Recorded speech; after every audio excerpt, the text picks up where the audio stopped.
what do you think is going to happen? He's eventually going to have to stop this diet and lose all this weight. It's called yo-yo dieting. That's what this is. This is clearly a yo-yo dieter who's binge eating. Not healthy, not good for the heart, not good for the body, but he has to do it because of the sport. Coach Gregan, and today we're going to go over the shocking transformation of Paddy Pimplett, or Paddy the Batty, or Paddy the Fatty, call him what you will, but he gained 39 pounds in 11 days after his recent UFC championship win. And so if you've never heard of this guy, many people are comparing him to Conor McGregor because of his fighting skills as well as, well, his mouth. He's not only walking the walk, winning his fights, but also talking the talk. Calling people out, saying what he thinks, doesn't give a shit about what other people think. But in today's video, we're going over his diet. What he does to make weight, the struggles he has, what people call him, the name calling, and so on. Showing you how he feels what he does, is it healthy, and is it a problem in the sport? He's a trained athlete, he's under supervision. It's not something I advise people to do. But in a weight-making sport, this is kind of how we do it. And so for anyone who's ever competed in a sport involving weight classes, at the top, it is very dangerous both physically and mentally. You are subjected to having to do dramatic and dangerous things in order to cut weight. No one should be doing what he is doing to cut weight, but we're going to go through it just for educational purposes. When Paddy was younger, it was even more difficult to cut weight than this. He had higher body fat levels and less muscle. Now that he's leaner and has more muscle mass, he finds it easier to sweat out the weight. But it's still not easy. He has to make weight at 155 pounds. He's literally 194 pounds. That's 39 pounds of weight gain. And he doesn't look fat. He's 194 pounds, looks better than 95% of the population. And yet he still has to compete at 155 pounds. How difficult do you think that is? Not only physically, having to starve yourself, not drink water, but also mentally as well. And so in the weeks leading up to a fight, he has to go on a very low calorie diet to lose the body fat so that he's within striking distance of making that weight. And during the final week, peak week, we like to call it, he cuts out the carbs, drinks a lot of water at the start, and then slowly cuts out the water and cuts out the food. He makes himself sweat by going to a sauna, putting on warm clothes, and suffering, not eating, and becoming dangerously dehydrated in order to make weight at 155 pounds. And no, I'm not a fan of how he goes about cutting that weight. He gradually cut his water down from 8 liters a day to 4 to 1 to none. I believe it would be a lot better for him to cut out the water abruptly and not stretch out the dehydration over several days. But hey, he has a bunch of professional trainers and that's the way they're doing it. And so following the weigh-in, he can then eat, drink fluids, rehydrate, and he in fact weighs himself on an ancient scale. It says he's 176 pounds or about 80 kilograms. He says that scale is not accurate. He's very transparent and says, I actually probably weigh more like 77 to 78 kilograms, about 171 pounds. So in actuality, in one day, he regains approximately 16 pounds.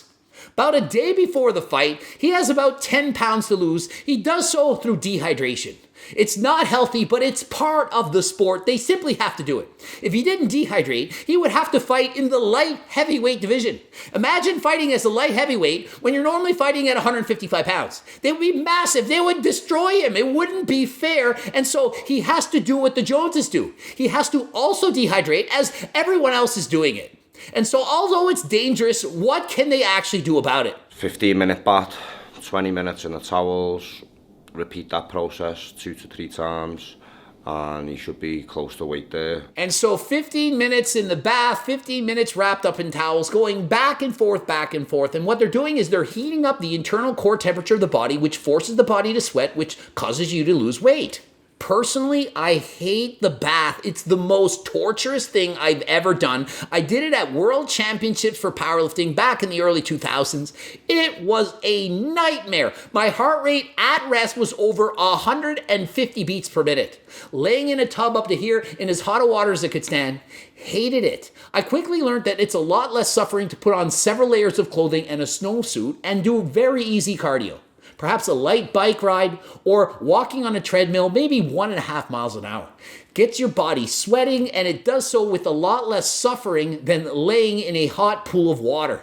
I can lose several pounds faster per hour than I can by laying in a tub, and so that is my preferred method. Go to bed about 160, 159, and then you should wake up 155, 156. And so they're saying he's going to go to bed around 160 and wake up around 155, 156. Not true. Typically, when you're this dehydrated, you don't get up and pee at all. You will lose approximately 50 to 75 grams per hour through breathing. That's right, you lose weight breathing out the water through your mouth.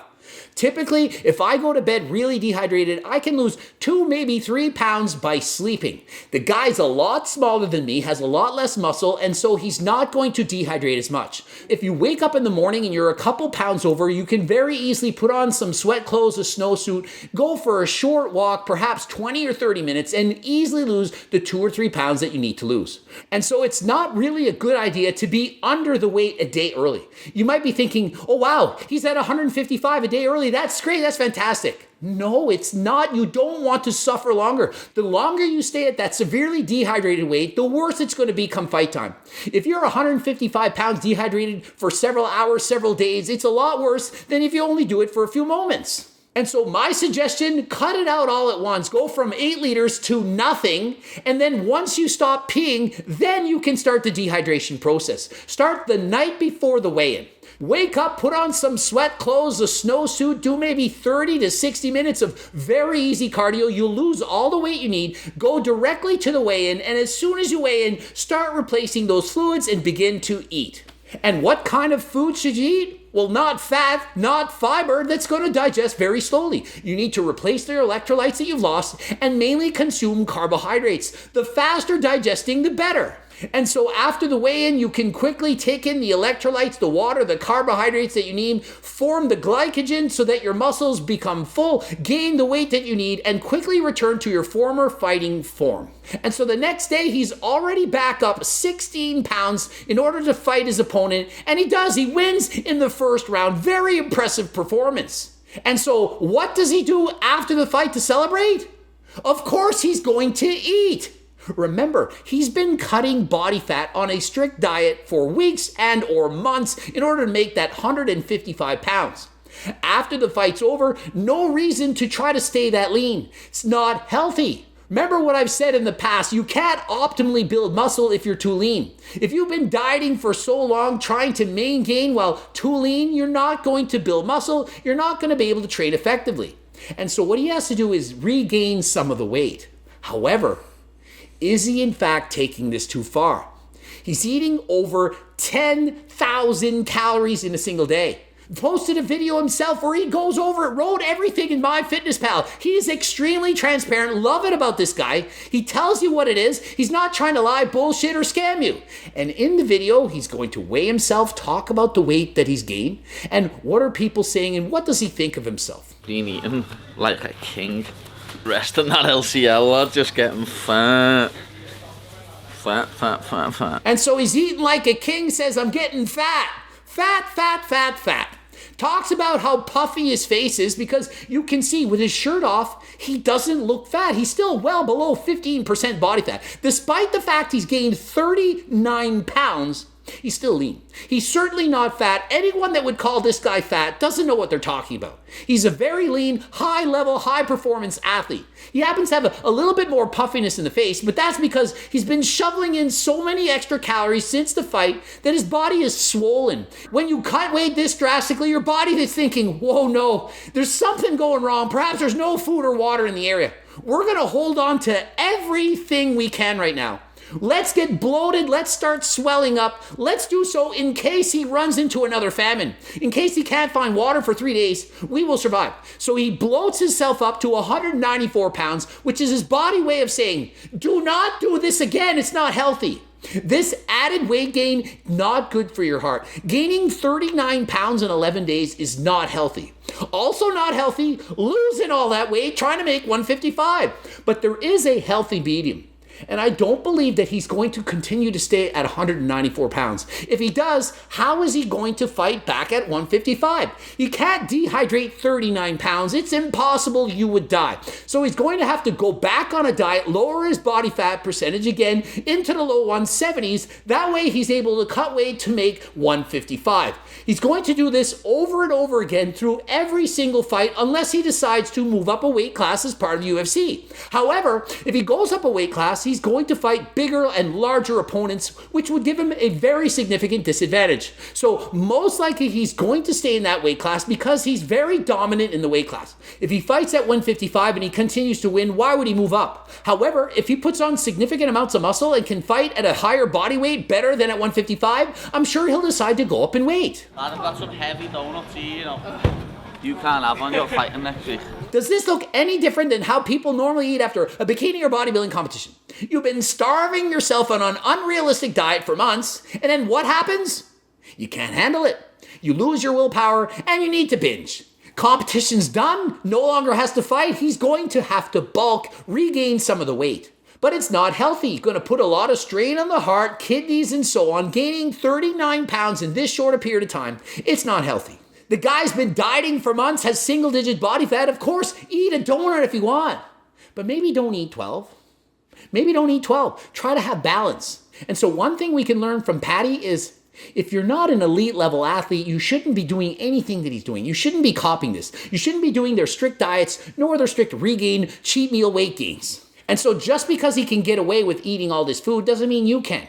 It's about balance. Perhaps if he hadn't finished dieting for 2 months, trying to get to those low body fat levels, cutting to 155 pounds, he wouldn't be 195 now either. He'd be somewhere in the middle. Perhaps he could stay at 180, 185, a healthy, balanced weight where he can perform optimally. But because of the sport he's chosen, he has to do these drastic diets, which are not healthy. It is no different than bodybuilding. When you see competitive bodybuilders, fitness models holding single-digit body fat, they're probably not healthy. It's probably not good to be that lean.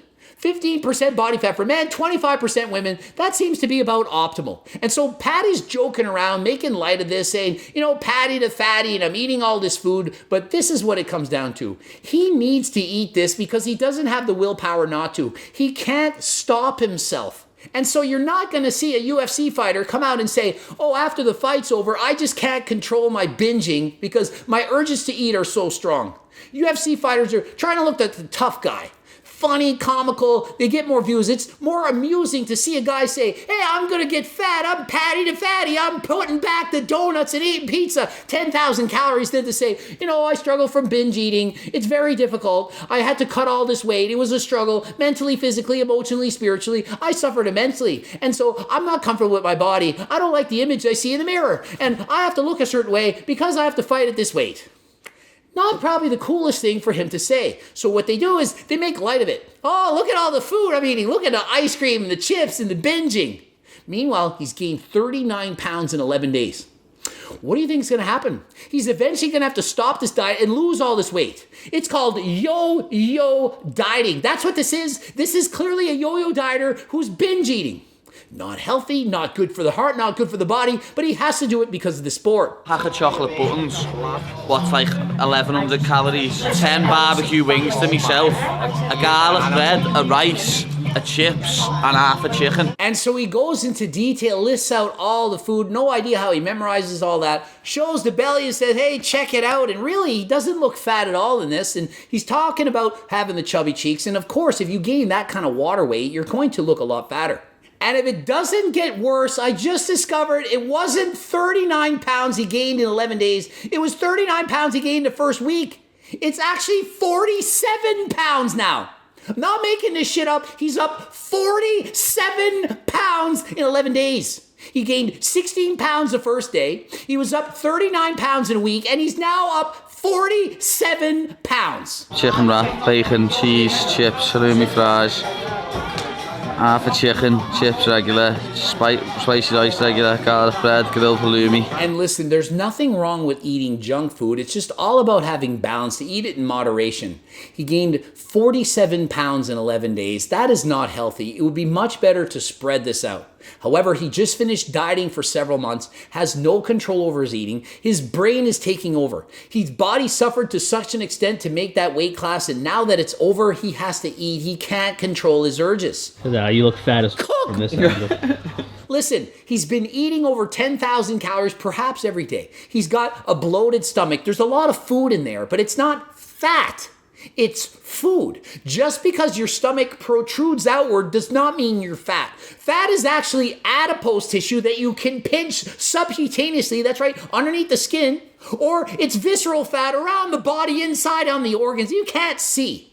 And so just because his stomach is sticking out after eating a big meal, it doesn't mean he's fat. And when you see pictures of people on social media with those flat stomachs, almost always they haven't eaten. It's a flat stomach. If you eat a big meal, you're going to look pregnant. Been eating like a king.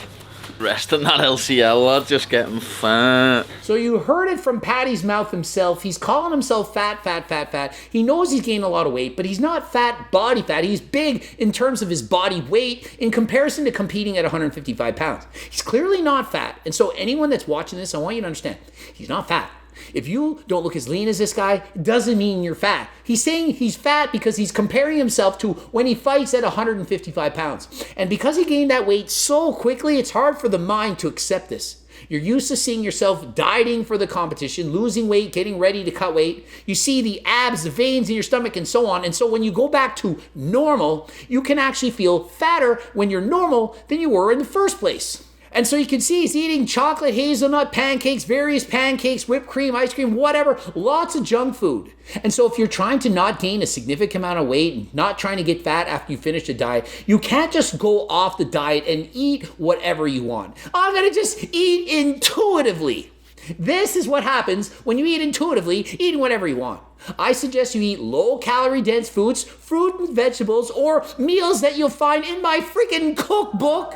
You know I have a cookbook, right? Low-calorie, delicious meals, alternatives for what you really love. You want to eat the pancakes, the French toast, the lasagnas, and so on? You can still eat all those things. Why have the high-calorie pizza when you can eat the lower-calorie pizza and eat more of it? So rather than eating 10,000 calories a day after your diet's over, why not have some balance? Sure, eat a little bit more, gain some body fat, get to a healthy weight, but you don't want to gain so much weight in a short period of time that it will in fact endanger your health. And so he's lifting up the shirt, showing off the belly, and the guy's predicting, I think you probably weigh about 202 pounds, which is actually about right. 202 pounds, he's gained 47 pounds, people. And so he seems to have a great memory. He's writing down all the foods he's eating. He's tracking it MyFitnessPal. He sees he's eating over 10,000 calories in a day. What did he expect to happen? If you continue to overeat, you're going to continue to gain weight. And so how long do you think a guy can go through crash diets year after year, cutting that much weight, regaining weight? How long before it catches up with him? Before he misses the weight class? I can't think of anyone offhand. Paul Costo, yeah. So people, they end up not making their weight class. You continue down this route, you're not going to make weight. People are not going to be happy. So I highly suggest you get the diet under control. I know it's difficult, but guess what you can do? You can get my friggin' cookbook.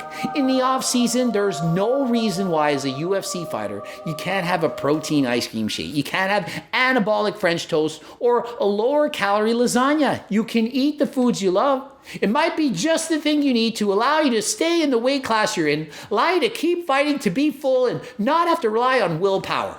And if you're interested, please get the Circle Diet book. My life's work wrote the entire book explaining how to lose weight and keep it off once and for all. And so please click the link in the description, get the Circle Diet book, the cookbooks, or training books, coaching plans by me and my team. Also, I have a bunch of supplements, including turkesterone, which yes, you can in fact use in the UFC. It's not banned by WADA. Get turkesterone. That might help you fight better than last time. Who knows? Also, GO2 Max and endurance support Sport Formula. It's going to be out soon. Can't wait for that to come out. Help you last longer in the rings or on a bike or in the gym. Ending it here. GregDoucette.com for coaching. Greg Doucette, IB Pro. Please follow me on Instagram. Also, watch the top loop followed by the bottom. Subscribe. Click the bell button. Comment for the algorithm. Don't forget about the supplements and the books. Click the link in the description. And until next time, I'm out.